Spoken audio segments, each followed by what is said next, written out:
आज की ये कहानी स्त्री का घर बड़ी ही थोड़ी सी इमोशनल है, लेकिन इमोशनल होते हुए भी इसका संदेश बहुत अनमोल है।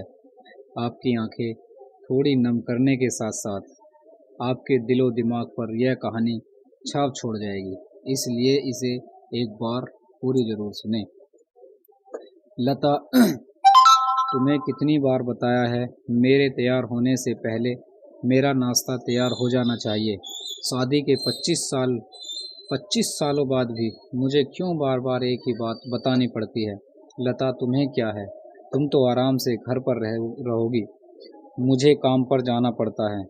तुम हो कि हमेशा बेवकूफ़ों जैसी हरकत करती हो।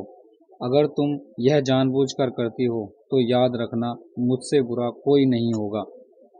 आज भी प्रशांत का पारा चढ़ा हुआ था। इन कटु शब्दों में अपना गुस्सा उतारते हुए, गीला तौलिया कुर्सी पर फेंकते हुए प्रशांत गुस्से से लता की तरफ देखने लगा। लता के लिए प्रशांत का यह बेवजह का गुस्सा कोई नई बात नहीं थी। वह महीने में 3-4 बार ऐसी ही लता पर बरस पड़ता था। पहले पहले लता उसका विरोध किया करती थी, लेकिन जब कई सालों तक प्रशांत में कोई बदलाव नहीं दिखा तो लता ने खुद को ही बदल दिया। अब प्रशांत के कुछ भी कहने से लता को कोई फर्क नहीं पड़ता था।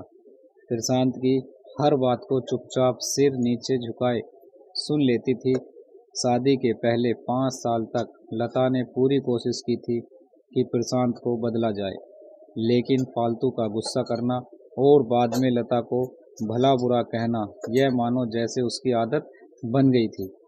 कोई भी वाद विवाद होता तो प्रशांत सीधा लता को बोल देता, अगर मैं तुम्हें अच्छा नहीं लगता तो क्यों नहीं चली जाती अपने मायके, क्यों रहती हो मेरे साथ। इतना सब कुछ होने के बावजूद लता प्रशांत के साथ रहती थी, क्योंकि उसे अपनी बेटी की फिक्र थी और वह जाती भी तो कहाँ, अपने बूढ़े हो चुके माँ बाप को इस उम्र में परेशान करना वह नहीं चाहती थी। समाज और लोग क्या कहेंगे, यह भी तो उसे देखना था।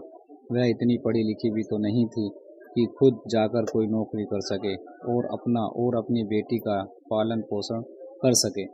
लता को अब अपनी फिक्र नहीं थी, उसको फिक्र थी तो बस अपनी शादी लायक हो रही बेटी की। लता नहीं चाहती थी कि पति पत्नी के झगड़े की वजह से काव्या डिस्टर्ब हो। काव्या की पढ़ाई पूरी हो चुकी थी, उसके लिए अब शादी के रिश्ते आने लगे थे। कई रिश्तों को काव्या ठुकरा चुकी थी।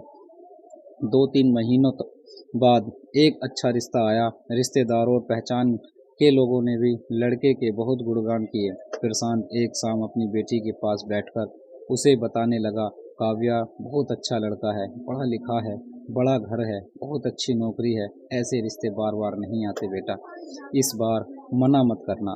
काव्या अपने पिता से ज़्यादा बात नहीं करती थी, शायद डरती थी या शायद नफरत करती थी, लेकिन आज वो अपनी पूरी हिम्मत इकट्ठा कर बोली, मुझे अभी शादी नहीं करनी है पापा, मैं नौकरी करना चाहती हूँ, खुद अपने पैरों पर खड़ी होना चाहती हूँ।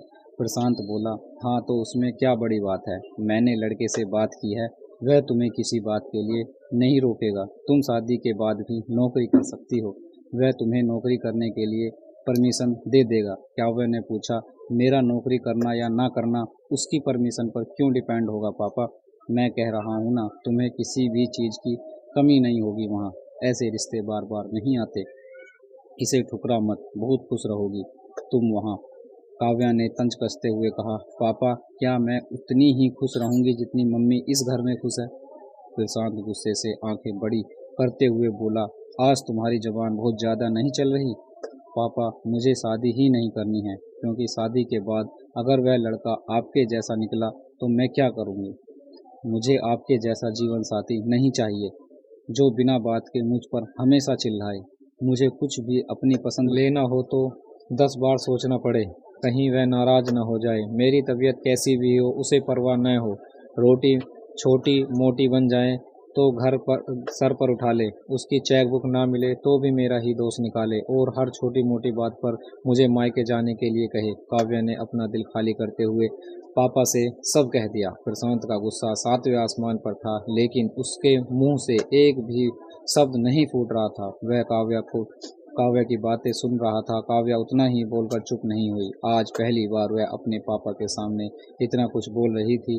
पापा अपने माँ के साथ हमेशा गलत व्यवहार किया है। आप अपने ऑफिस का गुस्सा बिना सोचे समझे माँ पर उतार देते हैं। कभी इस बात की परवाह भी नहीं करते कि उन्हें कैसा लगता होगा। आपकी बातें सुनकर माँ ने अपना स्वाभिमान खो दिया। प्रशांत आज पहली बार अपने किए बर्तावों को महसूस कर पा रहा था। वो इतना ही बोल पाया, जो तुम्हारा मन है वो करो, मैं तो इतना बुरा हूँ ना। काव्या ने प्रशांत का हाथ पकड़ा और बोली, पापा मुझे सिर्फ एक सवाल का जवाब दे दो। क्या आप चाहोगे कि मेरा पति आपके जैसा हो? अगर आपका जवाब हाँ है तो कर दीजिए मेरा रिश्ता आज ही, और ना है तो मुझे आत्मनिर्भर बनने दीजिए। प्रशांत कुछ भी ना बोल पाया और वहां से चुपचाप बाहर चला गया। आज उसे लता के सामने जाने में शर्म आ रही थी। चलते चलते उसकी आंखों से आंसू बह रहे थे। प्रशांत ने आज से अपने आप को बदलने का निश्चय किया। अगले दिन से लता ने अपने पति में काफी बदलाव देखा। वह सोचने लगी कि जो हिम्मत काव्या ने दिखाई है, वह हिम्मत अगर मैं पहले ही दिखा देती तो शायद आज परिस्थिति कुछ और होती। अब काव्या पढ़ लिख कर अच्छी नौकरी करने लगी थी और 3 साल बाद उसके लिए एक अच्छा रिश्ता आया। और उसकी विदाई पर प्रशांत बोला, बेटा तू हमेशा खुश रहेगी क्योंकि तेरा पति मेरे बाप जैसा नहीं है। प्रशांत की यह बात सुनकर लता और काव्या की आंखों से आंसू बहने लगे। दोस्तों, हमारे समाज में औरतों को भले ही देवी का दर्जा दिया जाता है, लेकिन वह स्वतंत्रता नहीं दी जाती जो उन्हें देनी चाहिए। उन्हें बचपन से ही बताया जाता है कि वह पराया धन है।